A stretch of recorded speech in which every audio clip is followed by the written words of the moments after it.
warahmatullahi wabarakatuh. Waalaikumsalam warahmatullahi wabarakatuh. Selamat siang, saya ucapkan puji dan syukur kita panjatkan kehadirat Allah Subhanahu wa taala. Atas rahmatnya lah kita dapat berkumpul bersama di sini demi terlaksananya kegiatan yang akan saya laksanakan.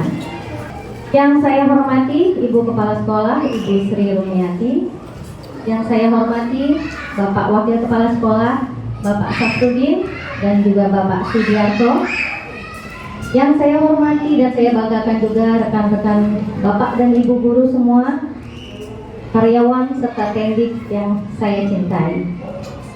Saya ucapkan banyak terima kasih atas waktunya, kesediaannya untuk hadir di sini untuk melaksanakan kegiatan pengimbasan Pendidikan Guru Penggerak Jakarta Utara tahun 2023 di SDN Kelapa Gading Timur 03. Hari ini pada hari Selasa tanggal 14 November 2023. Baiklah Bapak dan Ibu, langsung saja kita simak bersama materi yang akan saya tayangkan berikut ini. Materi hari ini adalah menyebarkan pemahaman budaya positif. Tujuan dari sosialisasi ini adalah peserta akan dapat menjelaskan makna kontrol yang dipaparkan oleh Dr. William Glasser, serta miskonsepsi yang terjadi di kehidupan sehari-hari tentang apa itu kontrol. Kemudian juga dapat menjelaskan perubahan paradigma stimulus respon yang berubah menjadi teori kontrol.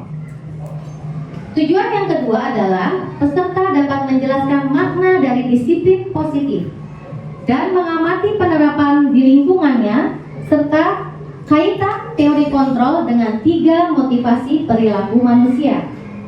Tujuan yang ketiga adalah menjelaskan pentingnya memilih dan menentukan nilai-nilai kebajikan yang akan diyakini dan disepakati seluruh warga sekolah sehingga kelak tercipta sebuah budaya positif.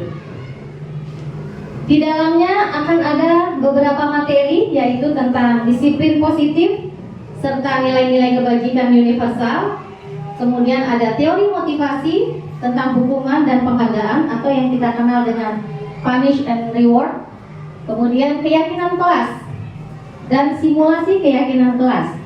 Kemudian kebutuhan dasar manusia dan 5 posisi kontrol guru.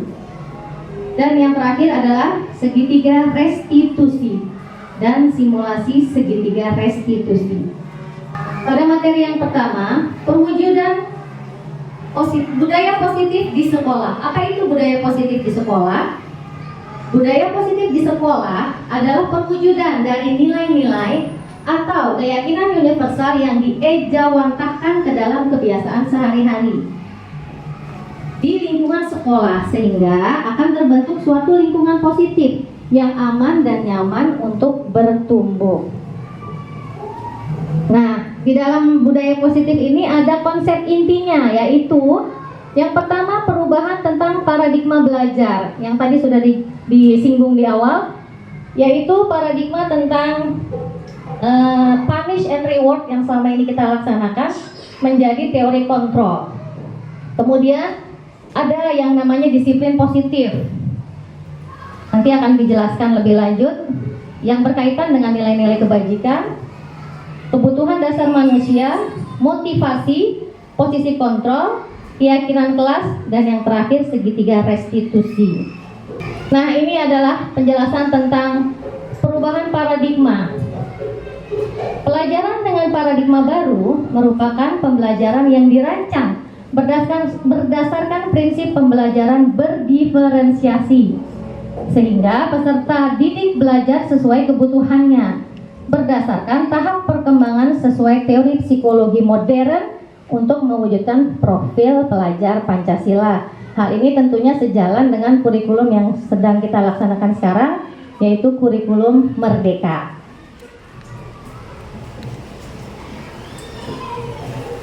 Nah, perubahan paradigma itu dapat kita lihat dari miskonsepsi tentang teori kontrol. Sebelumnya coba saya tanya Bapak dan Ibu guru, apakah kita bisa mengontrol orang lain? Apakah bisa? Ada yang bisa, ada yang tidak. Nah, paradigma kita yang lama, kita mengatakan bahwa guru itu bisa mengontrol siswanya. Kemudian, semua penguatan positif yang diberikan oleh guru itu efektif dan bermanfaat bagi siswa. Kemudian, kritik dan membuat siswa merasa bersalah itu bisa merubah karakter siswa. Dan yang terakhir, bahwa orang dewasa itu bisa memaksa anak. Nah, itulah teori yang kita laksanakan selama ini. Disinilah perubahan yang akan kita laksanakan. Jadi jawabannya Ibu, Bapak, bahwa kita tidak bisa mengontrol orang lain.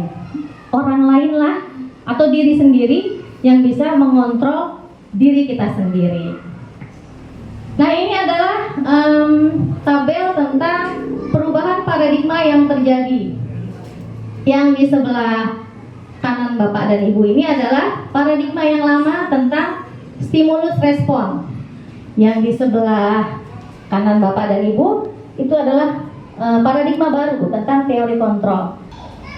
Nah, perubahan paradigma ini berkaitan dengan tujuan untuk membentuk disiplin positif. Apa itu disiplin positif?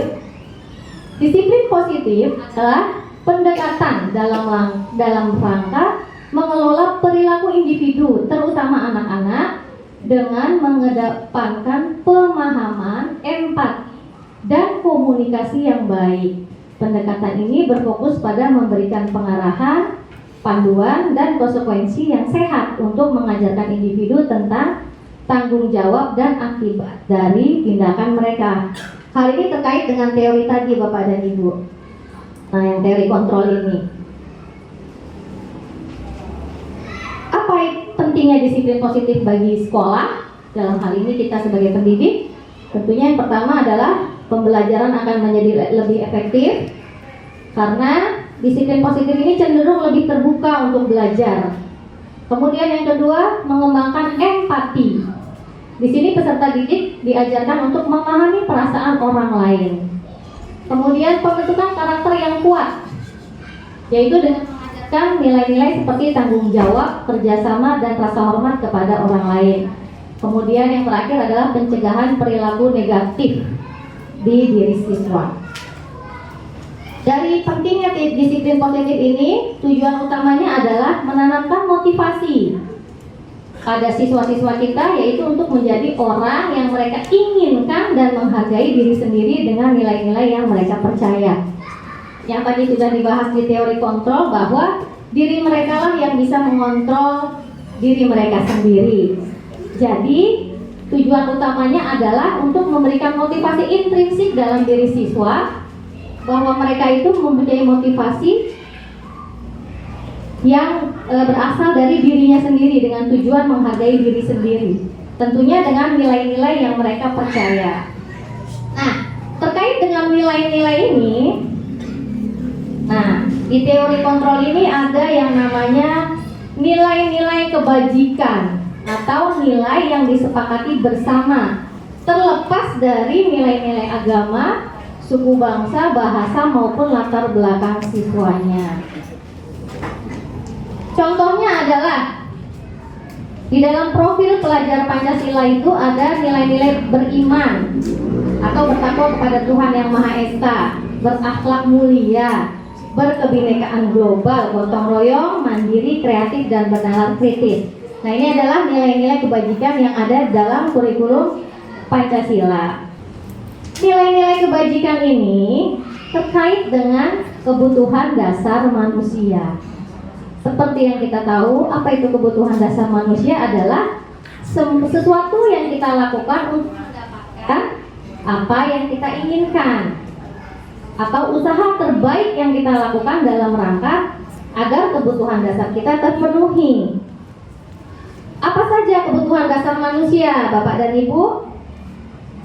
Nah, ini ada Di antaranya adalah bertahan hidup. Semua manusia pasti ingin bertahan dalam hidup. Untuk bertahan hidup tentunya manusia membutuhkan sandang, pangan, dan papan. Kebutuhan yang kedua adalah kebutuhan kasih sayang dan rasa diterima.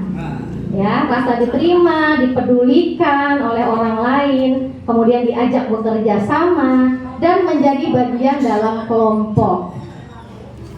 Kemudian kebutuhan penguasaan, yang misalnya contohnya adalah harga diri, keinginan untuk dianggap atau dianggap ada, keinginan untuk memimpin orang lain, keinginan untuk berprestasi, diakui dan didengar. Kemudian ada lagi kebutuhan kebebasan.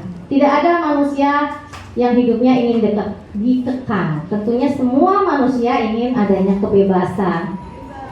Contohnya nilainya adalah memiliki pilihan, bisa mencoba hal-hal yang baru, dan mampu mengendalikan arah dirinya. Mungkin contohnya menentukan cita-citanya. Kemudian adalah kebutuhan untuk bersenang-senang, main, humor, antusiasme, dan tertawa. Dari kebutuhan dasar ini akan terbentuk sebuah motivasi manusia untuk memenuhi kebutuhan hidupnya. Motivasi perilaku manusia berdasarkan teorinya ada dua, seperti yang sudah kita tahu. Motivasi ekstrinsik, yaitu motivasi yang berasal dari luar dirinya, dan motivasi intrinsik yang berasal dari dalam dirinya sendiri. Motivasi ekstrinsik itu ada dua.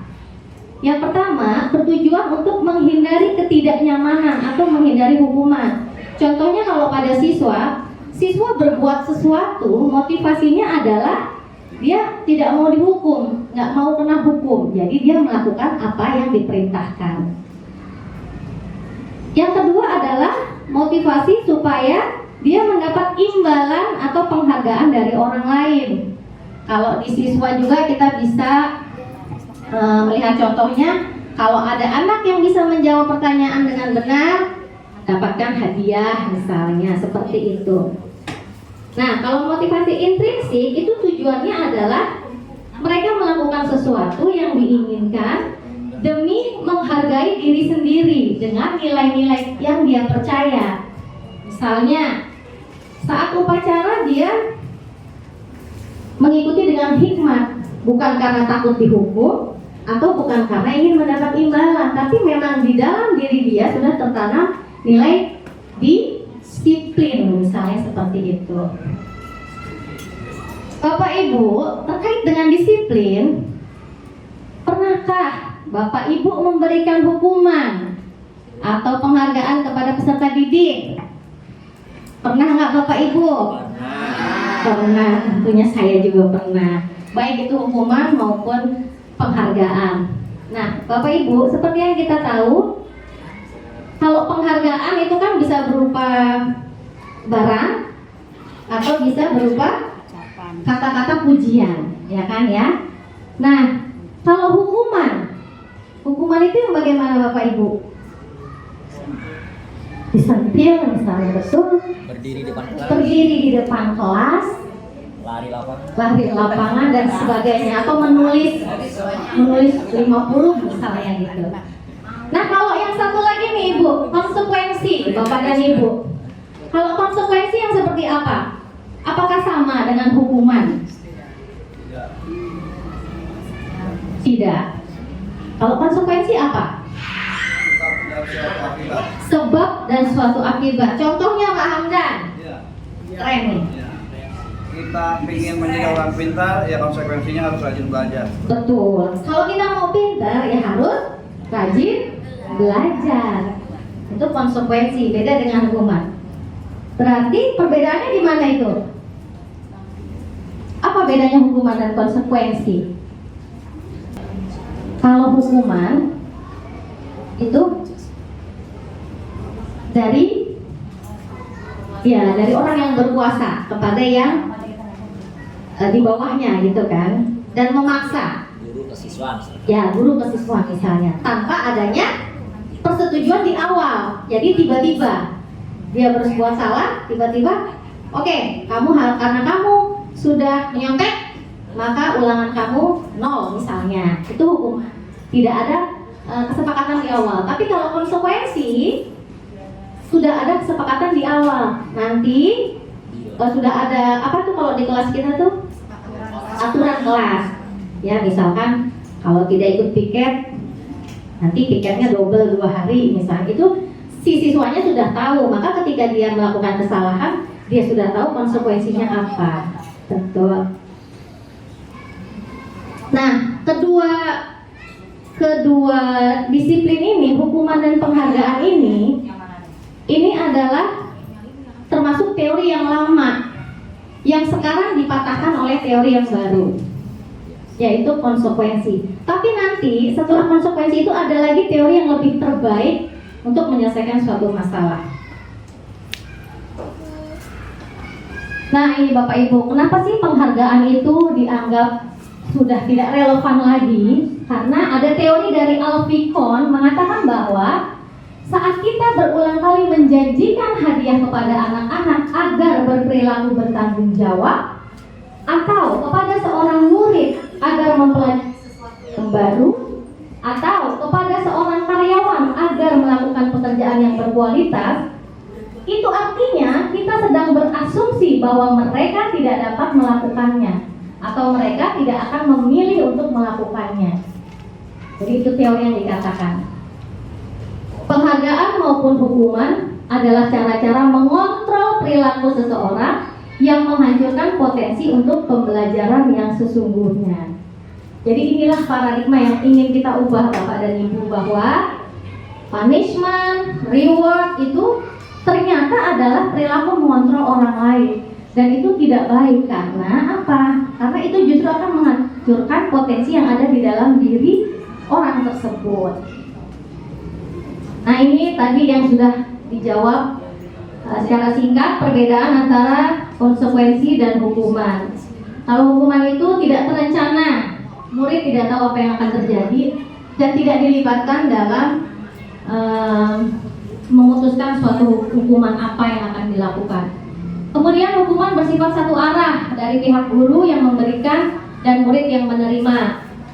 Hukuman juga bisa berupa fisik maupun psikis. Murid atau anak akan disakiti oleh suatu perbuatan atau kata-kata.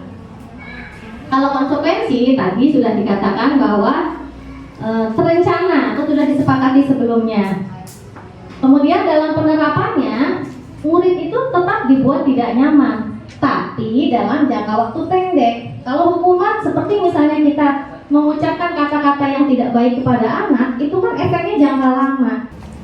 Nah, ini Bapak Ibu, yang tadi saya sudah katakan di awal, bahwa hukuman dan penghargaan itu dianggap sudah tidak relevan lagi. Yang relevan sekarang, yang masih agak penting adalah konsekuensi. Tapi yang terbaik nanti akan kita bahas, yaitu restitusi. Ya, nah, restitusi ini akan kita bahas selanjutnya Bapak dan Ibu. Ini ada contoh Bapak dan Ibu. Kalau kita nggak memberikan penghargaan, lalu bagaimana cara kita untuk timbal balik terhadap siswa kita yang berprestasi misalnya? Itu adalah dengan pengakuan atau apresiasi. Bagaimana contohnya? Nah, ini ada contohnya nih. Misalkan si anak itu dulu kemarin waktu temennya jatuh di tangga, kita lihat nih, dia nolongin gitu, bukan ketawain. Kita bisa dengan kata-kata seperti ini. Kemarin ibu perhatikan kamu memiliki rasa empati yang besar, nak. Pada saat kamu menolong teman kamu yang jatuh di tangga misalnya gitu. Kemudian yang kedua nih, saya menghargai kepedulianmu pada saat kamu membantu teman-temanmu di tugas kelompok. Nah, apresiasi atau kata-kata seperti ini tuh akan diingat dalam jangka waktu yang lama dalam diri siswa, dan itu akan menumbuhkan motivasi intrinsik di dalam diri siswa. Jadi bukan karena dia diberikan permen, bukan karena dia dihukum dia melakukan sesuatu, tapi dia tahu bahwa dengan melakukan hal tersebut dia itu punya nilai empati, dia punya nilai kepedulian, dan dia punya nilai tanggung jawab. Nah, berkaitan tadi pertanyaan saya kepada Bapak dan Ibu, pernahkah Bapak dan Ibu menghukum siswa? Nah, ini ada teori tentang 5 posisi kontrol guru terhadap siswanya. Yang pertama, sebagai seorang penghukum. Yang kedua, sebagai pembuat merasa bersalah. Kalau yang penghukum tadi yang seperti tadi, kamu terlambat, kamu berdiri di depan kelas 10 menit misalnya, itu hukuman. Pembuat merasa bersalah, contohnya gini, ayo dong nak, jangan berisik. Kalau kamu keluar kelas lari-lari, Bu Guru lagi monten, nanti Bu Guru dimarahin kepala sekolah, nah. Kamu gak kasihan sama ibu. Nah, itu contohnya kita memberikan rasa bersalah pada siswa. Seperti itulah salah satu contohnya ya. Iya, jadi si anak merasa, oh gara-gara aku nih Bu Guru dimarahin, kayak gitu. Kemudian guru sebagai teman. Ya, kalau sebagai teman ya bisa ngobrol, bisa curhat, muridnya seperti itu. Guru sebagai pemantau dan guru sebagai manajer. Nah, ini contohnya Bapak dan Ibu. Yang tadi sebagai penghukum, hormat pada bendera 1 jam karena kamu tadi Ibu Guru lihat pada upacara ngobrol itu. Nah, ini yang pembuat rasa bersalah tadi. Berapa kali sih Bapak Ibu harus memberitahu kamu tuh selalu saja mengecewakan Bapak dan Ibu. Kamu lagi. Ya, kamu lagi yang nangisin, kamu lagi kayak seperti itu. Di situ tertanam dia merasa, oh bahwa ini orang yang salah gitu. Itu termasuk saya Bapak dan Ibu ternyata. Dan sebagai teman, nah ini ketika dia membicarakan tentang aturan sekolah, dia tidak kaku, dia justru mengajak, ayo dong ikuti aturan sekolah, bantu Bapak Ibu guru ya. Sekali ini saja. Ya udah nggak apa-apa, hari ini kamu salah, tapi jangan diulangi ya. Seperti itu kira-kira. Kemudian sebagai pemantau, nah ini udah dipantau nih, ya bahwa yang melanggar sekolah si A, si B, si C. Kemudian dia memberitahu konsekuensinya, mengingatkan kembali, kamu sudah berbuat seperti ini, tidak memakai atribut lengkap saat upacara. Kamu tahu kan konsekuensinya? Nah seperti itu. Nah, yang terakhir sebagai seorang manajer, contohnya, nah, ini lebih kepada mengajak siswa untuk berbicara dari hati ke hati. Apakah kamu tahu kesalahan kamu? Kira-kira bagaimana kamu kesalahan kamu? Nah, ini nanti terkait dengan yang tadi saya katakan restitusi. Baik ya Bapak dan Ibu, nah ini ada sebuah pertanyaan yang saya harap Bapak dan Ibu bisa menjawab, sedikit kuis. Di sini ada posisi kontrol. Saya kecewa sekali dengan kamu.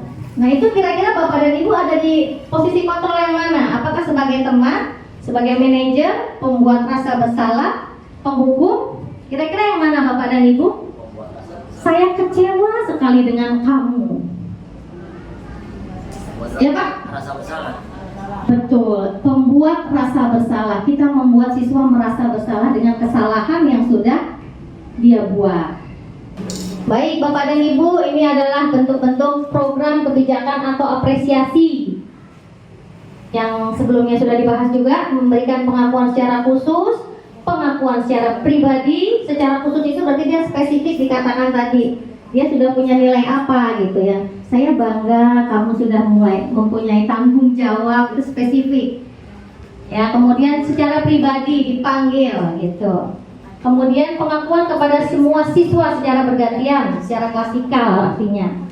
Kemudian konsisten artinya secara terus-menerus. Jadi itu bisa diingat terus oleh siswa. Kemudian fokus pada proses, jangan pada hasilnya. Baik Bapak dan Ibu, kita saksikan tentang video 5 posisi kontrol guru terhadap siswanya.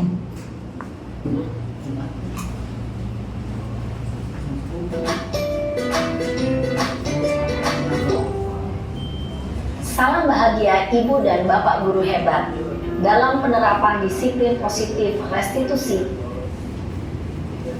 Salah satu program yang dikembangkan adalah 5 posisi kontrol.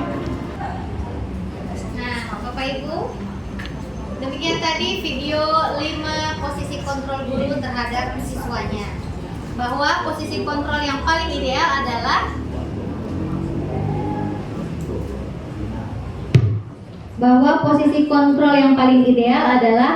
posisi kontrol sebagai seorang manajer.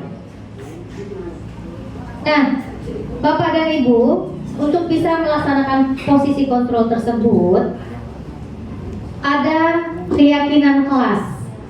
Keyakinan kelas ini seperti contohnya yang tadi sudah dibicarakan, yaitu kesepakatan kelas. Hampir mirip gitu. Cuma kalau di teori yang baru ini namanya keyakinan kelas. Mengapa keyakinan kelas? Mengapa bukan peraturan kelas seperti yang tadi sudah dibahas? Kalau peraturan itu sifatnya dari satu sisi saja, gitu. Yang menentukan satu orang atau gurunya saja, siswanya tinggal mengikuti. Nah, kalau keyakinan kelas, ya betul, keyakinan itu adalah nilai kebajikan universal yang disepakati secara tersirat dan tersurat. Kemudian seseorang yang menjalaninya tentu akan lebih tergerak dan bersemangat daripada hanya sekedar mengikuti aturan serangkaian peraturan yang tertulis tanpa makna. Nah, ini adalah tujuan untuk pelaksanaan menumbuhkan budaya positif melalui keyakinan kelas. Yang pertama, mengenalkan keyakinan kelas kepada peserta didik, menyusun keyakinan kelas bersama peserta didik, dan membiasakan penerapan keyakinan kelas untuk menumbuhkan self-discipline, yaitu motivasi dari dalam diri siswa sendiri. Pembentukan keyakinan kelas, ini perbedaannya dengan peraturan tadi. Kalau keyakinan kelas itu sifatnya abstrak, kemudian pernyataannya universal, dibuat dalam pernyataan positif. Kemudian kata-katanya itu singkat, jadi mudah diingat. Kemudian sesuai dengan kondisi kelas dan sekolah sehingga mudah diterapkan. Dan semua warga sekolah itu dilibatkan saat membuat keyakinan kelas. Nah, keyakinan kelas itu di teori ini ada namanya tabel T dan tabel Y. Tabel T itu yang seperti apa? Nah, misalnya kita ingin membuat keyakinan kelas itu yang disediakan dalam bentuk tabel T. Kemudian kita tulis dulu gagasan-gagasan Anda tentang contoh perwujudannya. Misalnya, nah ini yang tabel T. Jadi tabel T itu maksudnya seperti ini gitu. Ada dua sisi di sini, ini garis gitu. Jadi seperti huruf T. Ya, saya juga baru tahu, alhamdulillah kemarin. Nah, kalau tabel T itu ada yang sebelah sini itu tampak seperti dan tidak tampak seperti. Tampak seperti itu yang positifnya, menghargai. Ini nilai-nilai tadi, nilai-nilai yang ingin diterapkan. Memiliki empati, berpartisipasi, terbuka, dan sebagainya. Tidak tampak seperti itu kebalikannya. Dia memberikan sanksi, tidak mempedulikan, tidak suka berbagi, atau enggan membuka diri. Jadi kebalikan dari yang sebelahnya. Nah, ini contoh yang lainnya. Misalnya kita menginginkan nilai percaya dan menghormati orang lain dan juga barang miliknya. Di sini kita buat contoh percaya dan menghormati orang lain, misalnya memberi salam saat bertemu, mengasumsikan niat baik, minta izin jika ingin menggunakan barang orang lain, menghargai pendapat orang lain, dan tentunya minta maaf jika melakukan kesalahan. Nah, di sini adalah negatifnya atau kebalikannya. Di sini memberi salam, di sini acuh. Di sini mengasumsi nilai niat baik, di sini selalu menaruh curiga. Seperti itu dan seterusnya. Nah, kemudian tabel Y, ya. Ini ada contoh kasus, misalnya penanaman nilai yang ingin kita tanamkan kepada siswa. Tabel Y itu maksudnya adalah ada 3 ini adalah yang pertama itu yang terdengar, apa yang mau kita dengar dari siswa itu. kemudian terlihat apa yang mau kita lihat dari siswa itu, perilaku apa. Kemudian ini perilaku siswa apa yang kita harapkan dari penanaman nilainya. Misalnya yang mau kita dengar dari siswa itu setiap harinya, misalnya siswa mengucapkan selamat siang kepada bapak dan ibu gurunya atau selamat pagi. Kita ingin siswa itu mengucapkan permisi, kita ingin siswa itu bisa meminta izin, berterima kasih, atau mengatakan boleh saya bantu, kemudian minta maaf ya. Nah, seperti itu. Yang terlihat, nah misalnya ini, ketika siswa menghargai pendapat orang lain, ketika siswa mau berbagi dengan orang lain, ketika siswa minta izin terlebih dahulu ketika ingin meminjam barang temannya, atau ketika siswa peduli ketika temannya mendapat musibah. Kemudian di sebelah sininya perilaku yang kita harapkan ada, yaitu siswa bisa berbicara dengan jujur, dapat dipercaya, bertanggung jawab, memiliki empati, dan bersikap sopan.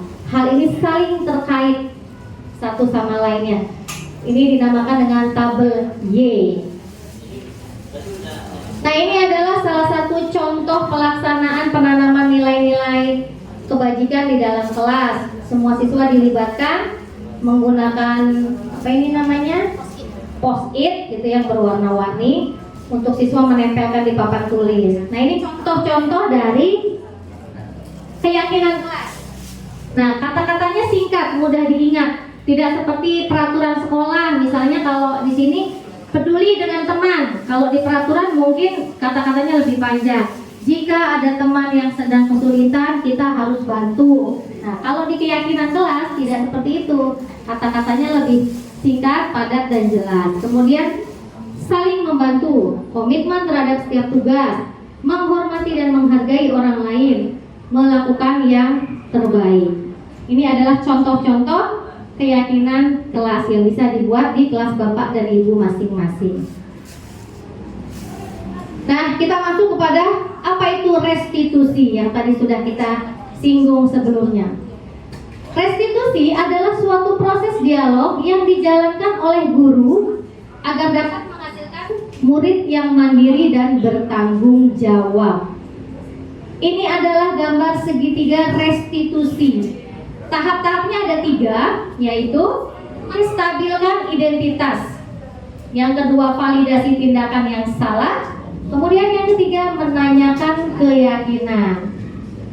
Apa maksud dari segitiga restitusi itu atau 3 tahap restitusi? Misalnya Bapak dan Ibu.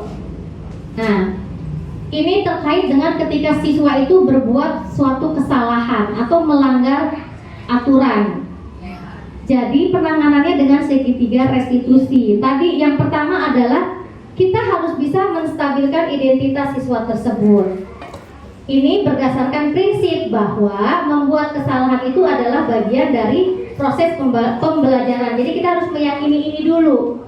Lalu bagaimana implementasinya ke siswa? Kita tidak langsung menyalahkan tadi yang sebagai penghukum. Kamu salah, kamu harus dihukum, seperti itu. Tapi ini ada contoh kata-kata yang bisa kita katakan untuk menstabilkan identitas siswa dulu. Misalnya, nah, berbuat salah itu wajar. Tidak ada manusia yang sempurna kok. Ibu guru juga pernah melakukan kesalahan seperti itu. Atau kalau ada yang berantem misalnya, anaknya salah-salahan, kita bisa bilang, Bu guru tidak mau mencari siapa yang salah, tapi Ibu guru itu ingin mencari solusi dari permasalahan ini. Atau bisa juga dikatakan, kamu berhak kok nak merasa seperti itu. So, itu menstabilkan identitas si anak dulu. Kemudian yang kedua, yang tadi tahap kedua, validasi tindakan yang salah. Ini berdasarkan pada prinsip bahwa setiap perilaku itu berupaya memenuhi suatu kebutuhan tertentu. Jadi kita harus menanamkan dalam diri kita, anak berbuat seperti itu tuh ada tujuannya. Tidak semata-mata dia salah kemudian kita hukum. Kalimatnya untuk memvalidasi tindakan yang salah, kita bisa mengatakan, kamu pasti punya alasan mengapa melakukan hal itu. Ditanyakan dulu. Kemudian Padahal kamu bisa loh melakukan hal yang lebih dari ini ya, tetapi kamu tidak melakukannya, gitu misalnya. Atau kamu patut bangga karena melindungi sesuatu yang penting buatmu. Mungkin ini kasusnya ketika dia bisa jadi barangnya diambil sama temannya, kemudian dia merasa untuk membela diri. Ini kata-kata yang tepat untuk si anak. Nah ini juga sama, kamu melakukannya karena mempertahankan sesuatu yang penting bagimu. Ini kan kadang-kadang kalau anak berantem, kita belum tahu nih apa sih sebetulnya yang melatar belakangi tujuannya dia sampai berantem tuh kenapa. Nah ini adalah validasi tindakan yang bisa kita lakukan terhadap diri siswa. Kemudian yang tahap ketiga yaitu menanyakan keyakinan. Hal ini berdasarkan pada prinsip teori kontrol bahwa pada dasarnya kita termotivasi secara intrinsik. Artinya perilaku yang dilakukan oleh siswa itu tentunya dari dalam diri dia sendiri. Itu yang harus kita gali. Kita ulang lagi, misalnya ketika kelas kita sudah membuat keyakinan kelas, kita tanyakan lagi. Nah, masih ingat nggak keyakinan yang kelas yang sudah kita buat? Nilai-nilai apa yang sudah kita sepakati bersama? Kemudian, seperti apa gambaran kelas yang ideal menurut kamu? Kamu ingin menjadi orang yang seperti apa sih? Nah, seperti ini, kita menanyakan keyakinan, nilai-nilai keyakinan yang sudah ada. Nah, ketiga, restitusi ini tujuan utamanya adalah untuk membentuk sebuah disiplin positif tanpa adanya hukuman, tanpa adanya penghargaan tadi. Apa itu disiplin positif? Yaitu disiplin diri yang memiliki tanggung jawab yang dilakukan berdasarkan nilai-nilai yang diyakininya, atau penerapan disiplin yang tujuannya menumbuhkan kesadaran serta memberdayakan peserta didik tanpa imbalan, penghargaan atau reward, tanpa ancaman atau tanpa hukuman. Nah inilah tujuan utama kita Bapak dan Ibu. Sebagai pendidik, tujuan kita adalah menciptakan peserta didik yang memiliki disiplin diri sehingga mereka berperilaku mengacu kepada nilai-nilai kebajikan universal dan memiliki motivasi intrinsik dalam perubahan perilaku ke arah yang lebih baik. Inilah tujuan utama kita Bapak dan Ibu. Kita tumbuhkan motivasi intrinsik dalam diri peserta didik kita supaya apa yang mereka lakukan itu berasal dari dalam diri mereka sendiri. Bapak Ibu, ini adalah contoh intervensi 30 detik ketika kita menghadapi siswa yang bermasalah. Hanya 30 detik saja kita bisa menanyakan pertanyaan-pertanyaan berikut dengan kata-kata positif tentunya. Apakah kamu ingin berbuat lebih baik, nak? Apakah saat ini kamu sedang menjadi orang yang sedang kamu inginkan? Apakah kamu bisa mengubah perilaku kamu saat ini menjadi sikap yang lebih membantu? Apakah wajar membuat kesalahan? Bisa nggak kita memperbaikinya? Apakah yang kamu lakukan ini sesuai? Kapan kamu siap untuk memulai merubah perilaku kamu? Apa peraturannya? Dan sebagainya. Seperti ini Bapak dan Ibu. Dan menurut pengalaman materi yang kemarin, hal ini cukup efektif untuk bisa menyelesaikan permasalahan. Menyelesaikan mungkin tidak, tapi paling tidak kita bisa mengetahui motivasi intrinsik dalam diri siswa kenapa dia melakukan hal tersebut. Nah Bapak Ibu, ini adalah contoh video satu kali lagi terakhir, contoh restitusi ketika kita menemukan anak kita ada yang bermasalah.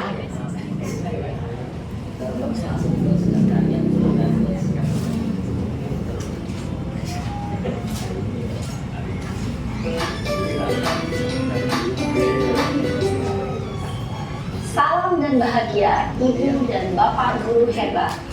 Pada video kali ini kita akan membahas tentang salah satu program disiplin positif yang diterapkan di lingkungan sekolah yang dikenal dengan nama restitusi. Baik Bapak dan Ibu, demikianlah tadi video tentang restitusi. bagaimana cara kita menangani anak-anak yang bermasalah dengan 3 tahap Bapak dan Ibu.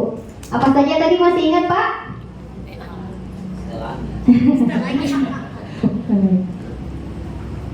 Sorry. Menjadi yang lebih baik. Nah ini ya Pak ya. Yang pertama adalah tadi kita menstabilkan identitas dulu. Tadi bapaknya menanyakan kepada anaknya tadi, mendengarkan apa sih alasan dia melakukan hal tersebut. Tidak memarahinya, tapi menanggapinya dengan oh iya bahwa hal tersebut sangatlah wajar manusia berbuat salah seperti itu. Tidak langsung menjudge bahwa itu sebuah kesalahan. Kemudian yang kedua adalah validasi tindakan yang salah. Tadi juga sudah diberikan contoh bahwa si anak diajak berpikir kalau kamu seperti itu kira-kira bagaimana. Alhamdulillah kamu tidak melakukan hal yang lebih buruk lagi seperti itu. Dan yang terakhir adalah menanyakan keyakinan yang tadi tentang nilai-nilai kebajikan. Kira-kira nilai-nilai apa yang sudah dia langgar, nilai-nilai apa yang sebetulnya ingin dia lakukan. Seperti itu Bapak dan Ibu.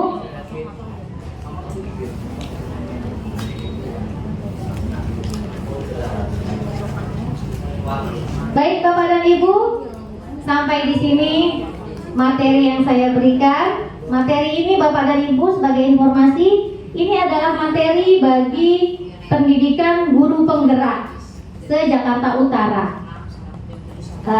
Mudah-mudahan untuk teman-teman yang nantinya akan mengikuti pendidikan guru penggerak, hal ini bisa bermanfaat, bisa menambah ilmunya yang tidak seberapa dari saya ini. Dan semoga ini juga bisa bermanfaat bagi kita sebagai seorang pendidik. Insya Allah kita bisa melaksanakan amanah ini dengan baik dan bisa membuat siswa-siswa kita menjadi pribadi yang lebih baik lagi ke depannya. Bapak dan Ibu, saya minta maaf segala kesalahan tentunya dari dalam diri saya sendiri. Kebenaran tentunya hanya milik Allah Subhanahu wa taala. Sekali lagi saya ucapkan terima kasih. Selamat beristirahat. Wassalamualaikum warahmatullahi wabarakatuh.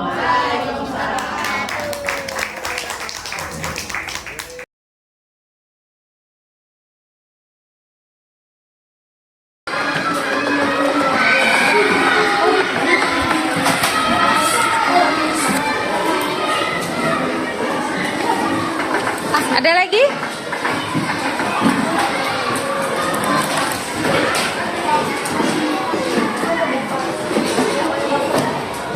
Barka?